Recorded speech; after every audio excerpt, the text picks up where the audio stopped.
Hey, what's up, comrades? We're here to talk about the X-Men, and specifically the Silver Samurai arc, which starts off in Marvel Team Up Annual number 6. So we have Spider-Man. He's walking around. He sees Cloak and Dagger. They're fighting the gangsters in like New York or wherever. He goes and helps them. They have little discussions. Cloak and Dagger, for those of you who aren't aware, they're mutants. I think that's like the final determination. There was like a thing where they were like teenagers and they got involved with like a drug thing and they gained these powers. So Cloak has like this cloak, he's a black guy. And then his girlfriend is Dagger, who's this blonde chick who has like light powers. So he's got like dark powers, she's got light powers. He can teleport, she can throw like light knives and stuff. And they're pretty like a hot couple. Anyway, so they fight off these gangsters with Spider-Man, and then they disappear. And then we switch over to the mutants. Yeah, the mutants. So we got Sam and Danielle and Roberto and Rain, and they're all meandering about New York, looking at stuff and doing whatever. And they go to an arcade and they get into kind of like a rumble with somebody, and Roberto like blasts them, and then they blast some others, and we find out that there's like a whole thing where they're like kidnapping kids because they're trying to like give them powers like Cloak and Dagger, right? And so a couple of the who gets picked up. It looks like Rain and Roberto get grabbed by like this shady organization, so that leaves Danielle and Sam to kind of like figure it out. Meanwhile, Spider-Man's off. He gets to this church where Cloak and Dagger are, and he goes to talk to them because at the same time Danielle and Sam rush in, and they get into like they almost start fighting with Cloak and Dagger, but then Spider-Man and the priest who's there like intervenes. So then they decide they're going to team up and work on this thing, sorta. Like Cloak and Dagger, they like nope out of there, but the rest of them they're going to go do what they got to do. So they find we then switch over to Roberto and Rain, who are being held at like this meat packing facility, and there's like all these sketchy dudes there, and then Roberto tries to like power out of it, and so does Rain, but then they're restrained pretty well. So then they are about to do these experiments, and bam, the whole team comes in: Sam and Cloak and Dagger and Spider-Man and Danielle, and they fight, and they beat up all these guys. But they got some injection into Roberto and Rain, so now they're like super powered, but they're also like kind of monster-ish. And there's a whole thing where like Cloak and Dagger take on like the poison from them or something by using their abilities, and that cures Roberto and Rain, but then they have to like restrain their powers, but then they do that by like using their powers against each other, which makes them okay, and then they like cry it out. And then Spider-Man's like, "You did good, kid." And they disappear. And then the mutants are just like, "Well, there we go." That moves us over to New Mutants number 5. I know that didn't really have anything to do with the Silver Samurai. I'm sorry. But this does. So we just threw that in there because it's there. So we start off, and Xavier is having some sort of like telepathy problem or whatever, and he's talking to Landria about it. The rest of the crew are off with Nikki Hunter, and this time we're joined by Sean, who's the Vietnamese lady who can do like mind control stuff. And they're at like an air show, and they're like looking at stuff, and then they run into these guys who are like the Team America. World Police? No, just kidding. They're like a motorcycle crew that does like stunts and stuff, and they're so excited. Roberto's like a super big fan. They were down in Rio at some point, and then they're out doing their like show, and there's like an explosion. All these like crazy dudes run in from AIM, I want to say, and so the New Mutants get involved and they help out, and then all of a sudden we see, not all of a sudden, then from a distance we see the Silver Surfer and Viper, who is the ex-leader of the Hand, and they are talking shit about needing like the Dark Rider or something like that. And so Sean tries to use her powers on the Silver Samurai, and she gets like hit real hard.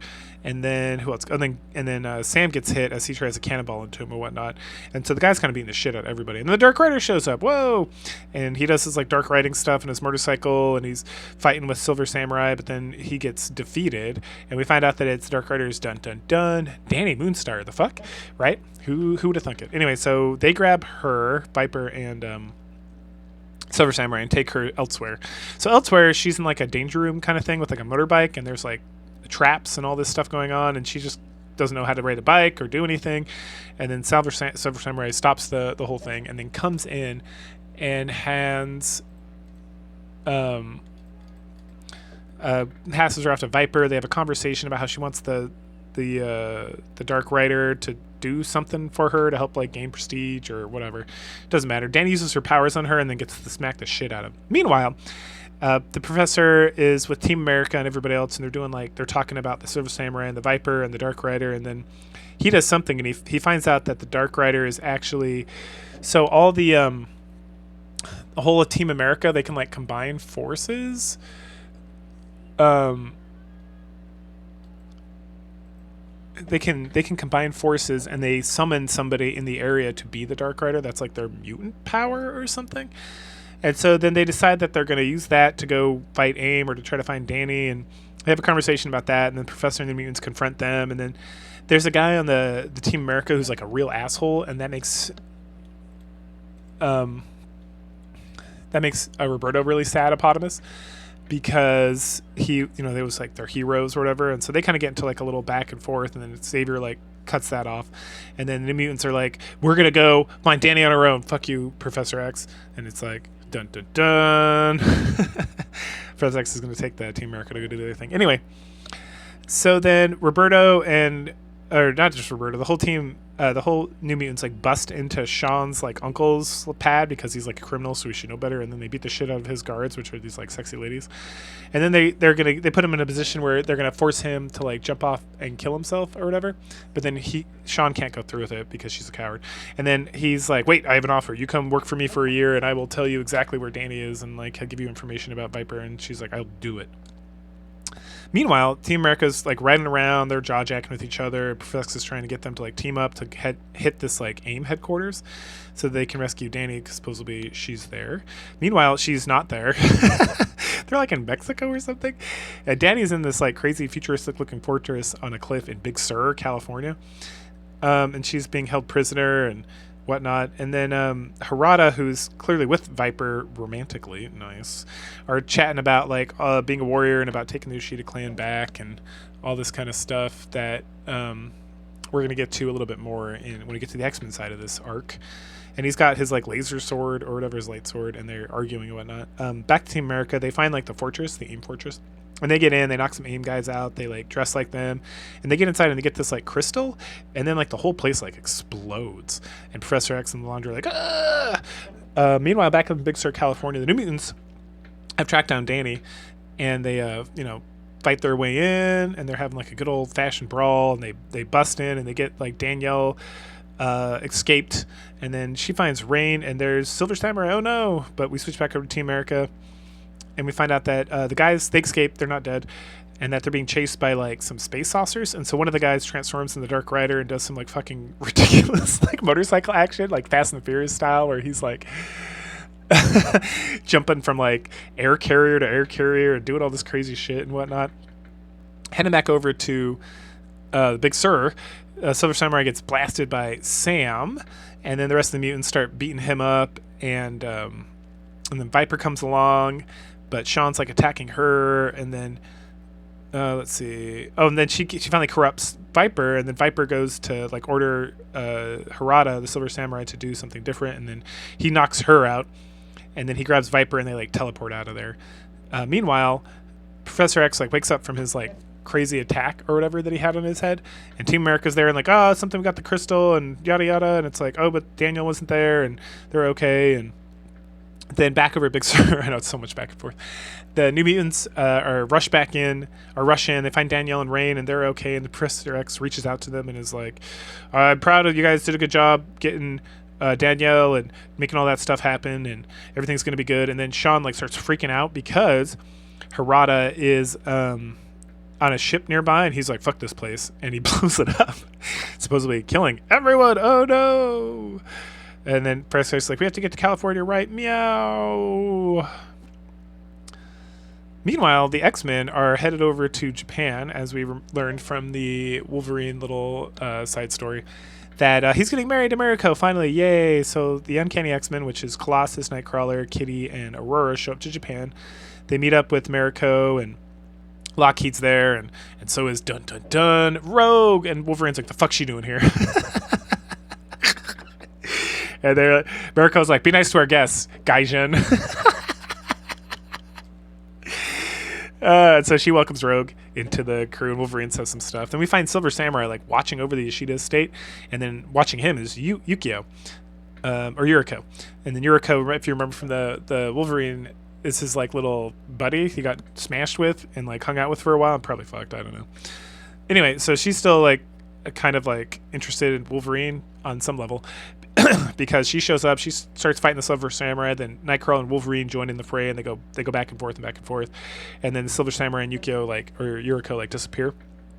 Yuriko's jumping from like building to building, having a grand old time when she slips and almost falls to her death. But then Storm saves her. Super great. So they finally meet and they become like best friends forever. And Storm and her have a little conversation, and then Storm's like, "Man, I wish I could be so free, just like her." She shows back up, and we learn here that Sean actually died in that explosion, but the rest of the New Mutants are okay. And I was like, "The fuck?" And we actually find that out in issue 7 of the Mutants. And for this arc, we only covered issue 5 and 6, so that was news to me. I had to go look it up, and I was like, "Oh damn, she did die," or at least no one ever dies, but.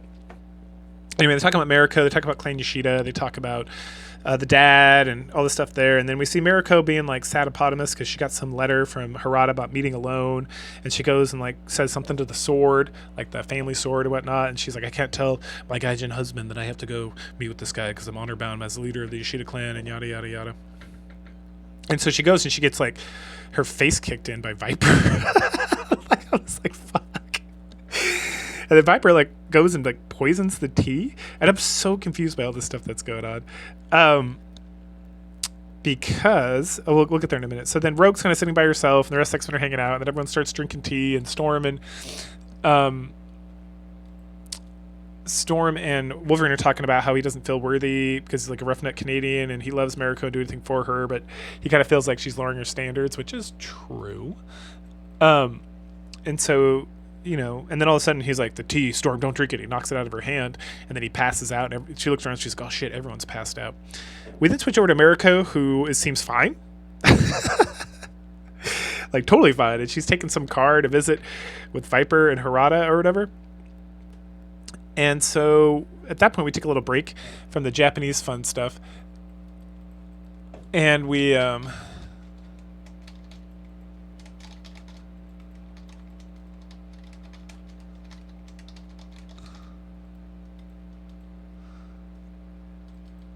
and then to go to Alaska, I think they're still in Alaska, with Scott and Alex, and they're talking about Madeline, and Scott's doing a lot of investigation about Madeline, trying to figure out what's going on, and make sure that like she's not actually Jean Grey. And Alex is like, "Bro, you need to calm it the fuck down.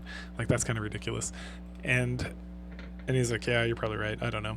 Back in Japan, we see Mariko go visit with Viper, Silver Surfer, and this other guy who calls himself Nabatone Yokse, yeah.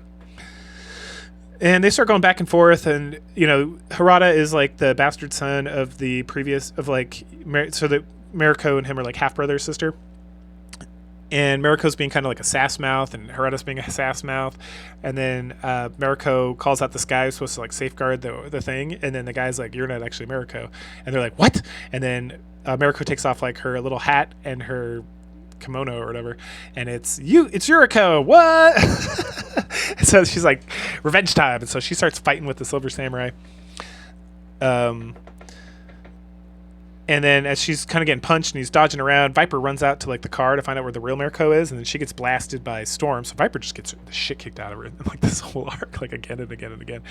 Storm then goes in and blasts the Silver Samurai real good, but then she starts getting like blasted back or something, and then her and Yuriko both like head out of this place, and then the whole thing like explodes, which is like a wild thing. And they end up in the water, and then they have a conversation about like being wild versus whatever, and then the guy looks like he didn't survive, like the old man who was supposed to be negotiating. But then Silver Samurai was able to get Viper out of there, and he's like, "I swear a death mark on you, Yuriko, blah, blah, blah, blah, blah." Which is important because it comes up later. I don't know how other people found out about it, but he swore it, so there it is. We then see Storm and Yuriko like moving around, trying to find a place for Storm to get like a little recovery, and we see like the shady guy watching them. So he's clearly survived too, the Yokse. Meanwhile, at the hospital where Yuriko had like the whole... So again, it's like we see Yuriko get kicked in the face by Viper, and the Viper doesn't do anything but poison the tea. And then Mariko like shows up, but then Yuriko's there as well. Like there's like a transition point where I was like, I don't understand what the fuck. I feel like I missed like pages of information. And I'm reading the dialogue, and like it doesn't really explain it. It just says like, oh, Mariko, like Yuriko called Aurora, and then Mariko's like, I don't know. The whole thing was very confusing. Anyway, But it looks like Wolverine's okay from the tea, and he kisses Mariko and gives her a little hippopotamus. And then Rogue is also okay because she's got like alien blood in her, so the tea didn't affect her as much because that's how Miss Marvel was working back in the day. She had like the alien infusion, which is why she was like Superman. Anyway, so Rogue and Wolverine go to like dispense justice and find out what's going on. So they go and they beat up some guys and fight some more gangsters and beat them up. And then Yuriko and Storm are trying to find a place for her to recover, but like everyone's like, oh, you got a death mark, we can't do anything. And then they run into some goons on the street, so they start fighting them. Meanwhile, Rogue, who can fly, and Wolverine are having a grand old time like going through this area, and they like find some traps and whatnot, and then they find Yokse. And he is dead. He's been dead for weeks. So clearly the guy is not actually Yokse who was at that meeting. We don't know who he is yet, but that'll be very important coming up. So then we get some more fighting with Aurora, and she's unleashing her powers and being like a badass and like loving the new freedom she gets with Yuriko and all the things she's teaching her and whatnot. Back at the hospital, Viper comes rolling in with the hand, and then right as she's supposed to break into the X-Men and like take care of that business, Rogue comes blasting out and she just starts beating the shit out of all these guys.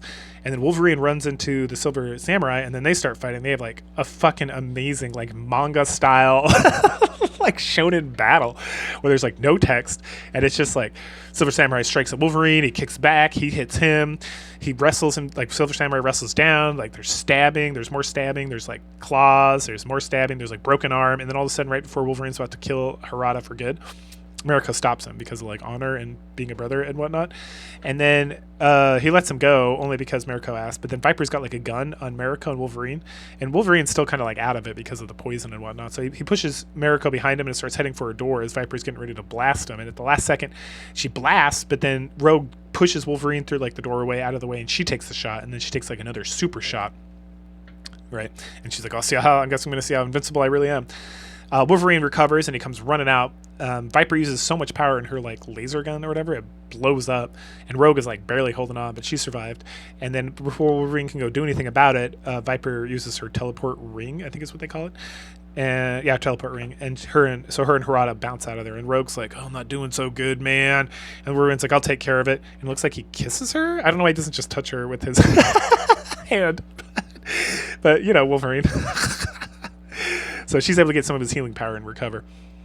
A week later, it's like wedding time, or it's almost wedding time, and Mariko is like super excited to be married, and she's talking about she's getting as a schoolgirl and all this stuff. And then she's like looking at the Buddha and whatnot at the family estate, and then someone walks up and she's like, who are you?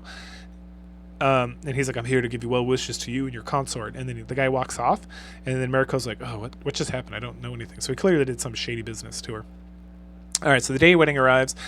Cyclops and the Summers crew, along with Lorna Dane, all show up, along with Madeline Pryor. And everyone like freaks out about Madeline Pryor. Like Leandra almost like goes to kill her because of the Phoenix stuff. and then Storm shows up, and she's got like a fucking sweet ass mohawk and like badass like punk leather outfit with like a vest. And shit is like, this is badass as hell. Fucking Storm, man, excellent. And then Kitty gets like super upset about it because it's like her mom, and her mom like had like a, you know, a midlife crisis. So she's super upset about that. But then everyone, we just get a lot of like people like, Madeline Pryor, oh. And then at some point, Kitty's like, oh, it's nice to meet you, Madeline. Can you watch my little Lockheed over here for a little bit? And then Madeline thinks it's like Kitty's little sister or something, and she opens up this bassinet, and it's like the dragon sleeping, and then she closes, and she's like, Scott, what have you gotten me into? It's this fucking delightful scene where she's just like standing there being like, and she grabs his tie and like brings him close, and is like, the fuck is going on? We then get to the actual marriage ceremony, and right before they can get married, Mariko's like, get out of here, Gaijin. Stop the wedding. And she says, you're not worthy. And then Wolverine's like, okay.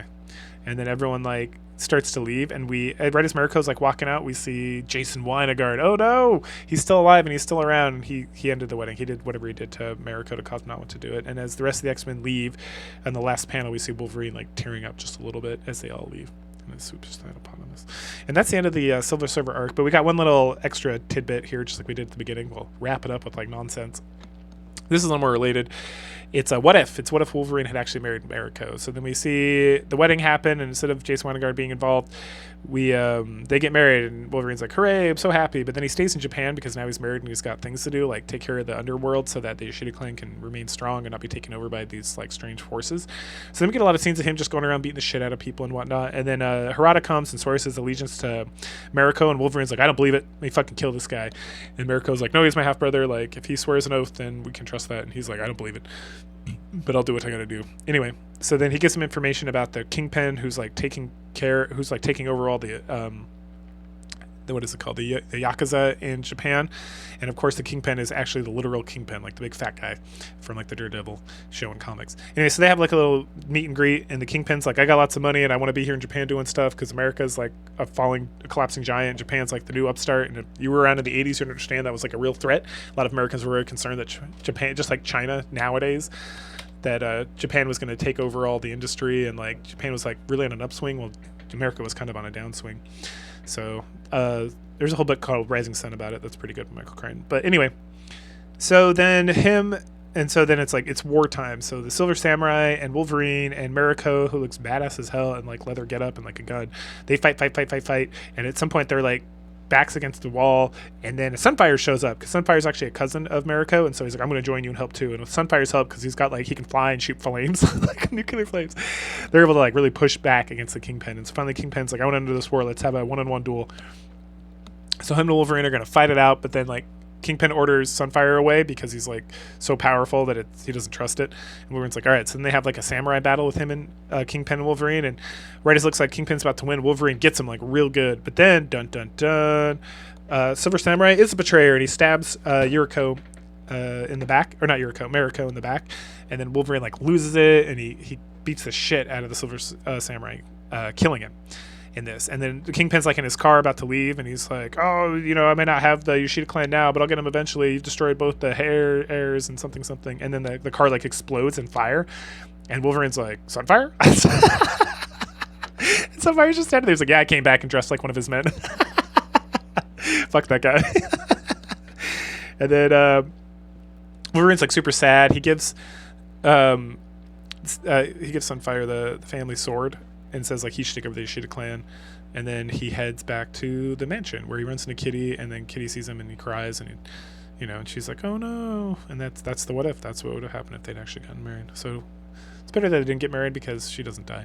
So that's nice. Anyway, so that's the Silver Samurai arc with the X-Men here. And so go ahead, like, share, subscribe, comment, and I'll catch you guys later.